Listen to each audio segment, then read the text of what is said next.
అందరికీ నమస్కారం. నేనటి రోజున ఆంధ్రప్రదేశ్ అసెంబ్లీలో ఒక సందర్భంలో సినీ నటుడు మరి హిందూపురం శాసనసభ్యులు బాలకృష్ణ కొన్ని జగన్ గారి మీద ఒక అసత్యమైనటువంటి ఒక రకమైనటువంటి విపరీతమైనటువంటి ధోరణితో మరి అది కండ కవరం అనుకోలో పొగరనుకోలో ఏదో తెలియని విధంగా ఒక సైకో జగను ఒక సైకోగాడు అని చాలా అసభ్యకరంగా మాట్లాడడం జరిగింది. మరి ఇన్ని వందల సినిమాలు చేసి ఎంతో గొప్ప పేరు ప్రఖ్యాతిగాంచినటువంటి నందమూరి తారక రామారావు గారి యొక్క కుమారుడిగా ఆయనకి ఆ మాటలన్నది సరైనటువంటి విధానం కాదు. రామారావు గారు అంటే దేశంలోని ప్రపంచంలోనే ఒక పేరుగాంచినటువంటి మహానటుడు. ఆయన కుమారుడిగా ఒక నీచ స్థితికి దిగజారిపోయి ఒక రకమైనటువంటి రాష్ట్ర మాజీ ముఖ్యమంత్రిగా ఒక పార్టీ అధినేతగా ఉన్నటువంటి వైఎస్ జగన్మోహన్ రెడ్డి గారిని చాలా అసభ్యకరంగా మరి సైకో అనేటువంటి పదాన్ని వాడి మరి అసెంబ్లీ సాక్షిగా ఇంతమంది పెద్దలు దేశ ప్రజలు రాష్ట్ర ప్రజలు కూడా పరిశీలించేటువంటి ఆ శాసనసభని అగౌరవపరిచేలాగా మాట్లాడడం జరిగింది.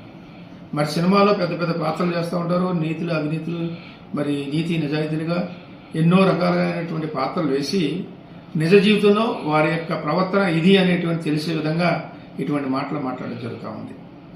మరి సైకో అన్నది ఆయన్ని కూడా అంటూ ఉన్నారు ఒక సైకో అని. ఒక రకమైనటువంటి సర్టిఫికేట్ కూడా ఆయన దగ్గర ఉందని తెలిసింది. గతంలో దివంగత నేత డాక్టర్ వైఎస్ రాజశేఖర రెడ్డి గారు ముఖ్యమంత్రిగా ఉన్నప్పుడు నేను ఆ టైంలో కూడా నేను శాసనసభ్యుడు. మరి ఆయన ఇంట్లో ఒక నిర్మాతకి ఈయనకి ఒక ఘర్షణ జరిగి కాల్పుల వరకు వెళ్ళింది అక్కడ. అప్పుడు దాన్ని రాజకీయం చేయాలనుకుంటే అప్పుడు కాంగ్రెస్ పార్టీ పరంగా దివంగత రాజశేఖర రెడ్డి గారే వాళ్ళని ఏదో రకమైనటువంటి కేసులు ఇరికించి నానా బాధలు పెట్టవచ్చు. కానీ రాజశేఖర రెడ్డి గారు అటువంటి కార్యక్రమం చేయకుండా ఒక పెద్ద తరహా ఉండి ఆ యొక్క వారికి ఉన్నటువంటి సినీ రంగానికి సంబంధించినటువంటి వారికి ఉన్నటువంటి మరి ఆ ఇబ్బందుల్ని వారే పరిష్కరించుకునేలాగా చూడమని చెప్పడం జరిగింది. మరి ఈరోజు కూడా ఏదో మరి సినిమా టికెట్ల గురించానో ముఖ్యమంత్రి కలిసే విషయంలోనే ఇంత రాద్ధాంతం చేసేటువంటి పరిస్థితి లేదు.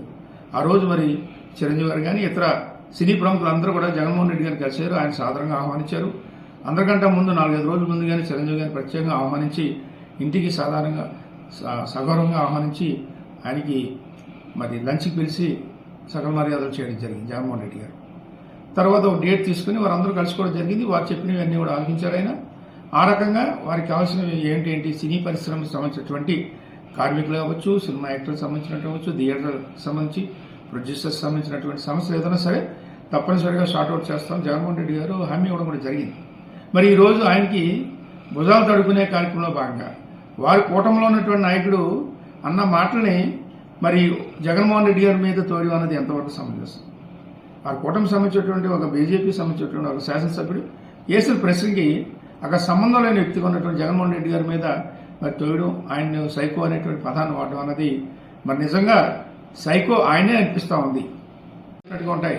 కానీ నేను అసెంబ్లీలో మాటలో ఆయన ఒక మాట పంతన ఉండదు, ఒక మాట కనెక్టివిటీ ఉండదు. బయట మాటలు సినీ డైలాగ్ అది ఆ రకంగా మాట్లాడేస్తారు, అంటే 1-2-3 సార్లు టేకులు తీస్తారు. కాబట్టి బయట వచ్చేదో నిజ జీవితంలో మాట్లాడేటప్పుడు ఆ దమ్ము ధైర్యంతో మాట్లాడాలి. కానీ తడుపుకున్నట్టు ఏదో వెనకాల నుంచి ఎవరో కొడుతున్నట్టు మాట్లాడే విధానం ఎన్నోసార్లు చూసాం. ఆయన్ని నిన్న కూడా అసెంబ్లీలో ఆ రకంగానే మాట్లాడారు, తడుముకుంటూ మాట్లాడుతూ ఒక చిన్నపాటి రాజకీయ నాయకుడికి మాట్లాడేటువంటి విధానం కూడా తెలియని విధంగా ఆయన మాట్లాడడం కూడా జరిగింది. మరి నిజంగా దీన్ని తీవ్రంగా వైఎస్ఆర్ కాంగ్రెస్ పార్టీ జగ్గంపేట నియోజకవర్గం తీవ్రంగా ఖండిస్తా ఉన్నాం. ఏంటంటే జగన్మోహన్ రెడ్డి గారు అన్న వ్యక్తి మరి చిన్న స్థాయిలోనే మీరందరూ సినిమాలో హీరో అవ్వచ్చు, ప్రజా జీవితంలో నిజ జీవితంలో రియల్ హీరో ఎవరైనా ఉంటే వైఎస్ జగన్మోహన్ రెడ్డి గారు ఈ రాష్ట్రంలో.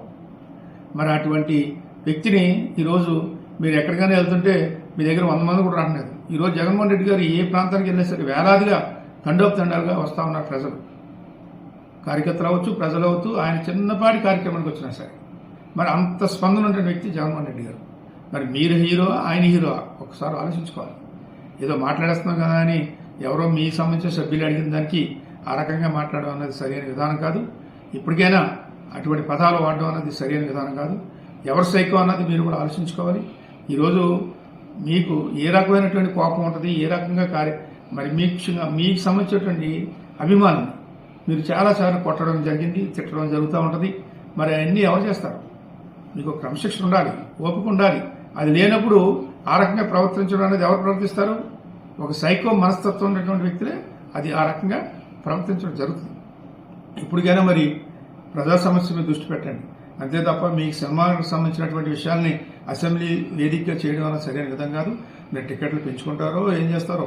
మనం పెంచారు, మరి పవన్ కళ్యాణ్ గారి సినిమాకి 1000 రూపాయలు పెంచారు.